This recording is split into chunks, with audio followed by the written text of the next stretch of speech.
नमस्कार दोस्तों, मैं गजानन शर्मा आप सभी लोगों का इस वीडियो में हार्दिक अभिनंदन करता हूं। तो दोस्तों, हम रबी की ऋतु में बोए जाने वाली फसलों के बारे में अध्ययन कर रहे थे, जिसमें हम अभी चारे वाली फसलों के बारे में अध्ययन कर रहे थे, जिसमें हम जई और बरसीम की फसल के बारे में अध्ययन कर चुके थे। आज के इस वीडियो में हम ल्यूसन या रिंजगा, जिसे अंग्रेजी में अल्फा अल्फा बोला जाता है, इस फसल के बारे में अध्ययन करेंगे।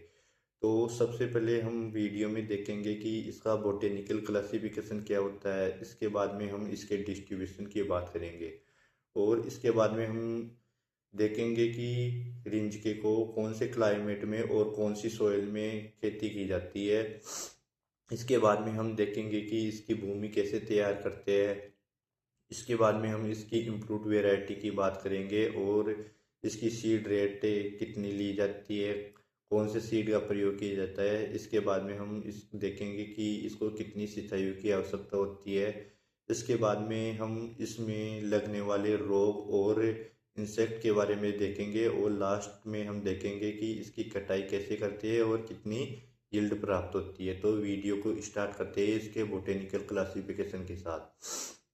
तो इसका बोटेनिकल नेम मेरिकाडो सटाइवा होता है और इसकी फैमिली की बात करें तो इसकी फैमिली लेग्यूमिनेसी मानी जाती है। और इसमें क्रोमोजोम नंबर की बात करें तो इसमें क्रोमोजोम नंबर 2n बराबर 16, 32 और 64 पाया जाता है। इसकी अलग अलग वेराइटी होती है, उसके आधार पर इसमें अलग अलग क्रोमोजोम नंबर पाए जाते हैं। इसके बाद में हम इसकी उत्पत्ति यानी कि ओरिजिन की बात करें तो दक्षिण पश्चिम एशिया में इसका उत्पत्ति स्थान माना जाता है। इसके बाद में हम इसके डिस्ट्रीब्यूशन की बात करें तो हम देखते हैं इसका डिस्ट्रीब्यूशन अर्जेंटीना, रूस, फ्रांस, भारत आदि इसका डिस्ट्रीब्यूशन क्षेत्र माना जाता है। इसके बाद में हम क्लाइमेट की बात करें तो उसको शुष्क जलवायु की आवश्यकता होती है, यानी कि इसको ठंडी जलवायु की आवश्यकता होती है। इस फसल के लिए कम तापमान की आवश्यकता होती है, इसलिए इसको रबी की ऋतु में बोया जाता है। इसके बाद में सोइल की बात करें तो इसको दोमट मृदा या चिकनी मृदा की आवश्यकता होती है, जिसकी पीएच 6.5 से 7.5 के मध्य होनी चाहिए। इसके बाद में हम भूमि की तैयारी की बात करें तो खरीफ की फसल कटने के बाद में इसकी भूमि तैयार की जाती है। 5 से 6 जुताइयों की आवश्यकता होती है ताकि भूमि भुरभुरी व ढीली हो जाए। ज़्यादातर इसको रबी की फसल के साथ इसकी सोविंग की जाती है। इसके बाद में हम इसकी इम्प्रूव्ड वेराइटी की बात करें तो इसकी अलग अलग इम्प्रूव्ड वेराइटी होती है, जैसे चेतक S244, शीर्षा टाइप 9, आनंद 2, CO1, RL88 इसकी प्रमुख वेराइटी होती है, जिनकी उपज की बात करें तो 600 से 800 क्विंटल प्रति हेक्टेयर उपज होती है चारे के लिए।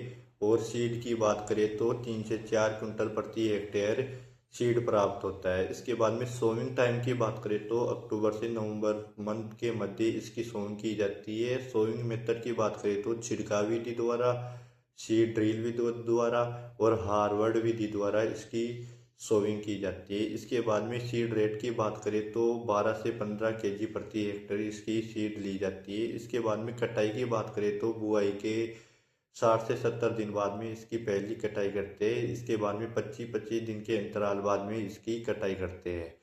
उपज की बात करें तो 500 से 600 क्विंटल प्रति हेक्टेयर चारे के रूप में इसकी उपज प्राप्त होती है। और बीज की बात करें तो 2 से 3 क्विंटल प्रति हेक्टेयर बीज प्राप्त होता है। इसके बाद में इंसेक्ट की बात करें तो ल्यूसन या रिंजका में अलग अलग इंसेक्ट लगते हैं, जैसे aphid, leaf hopper, lucerne caterpillar, semi looper, hairy caterpillar, कटवॉर्म जैसे इसमें प्रमुख रूप से इंसेक्ट लगते हैं। डिजीज की बात करें तो इसमें अलग अलग डिजीज लगती है, जैसे रस्ट हो गया, डाउनी मिल्डी हो गया। इस प्रकार रिंजके की खेती की जाती है।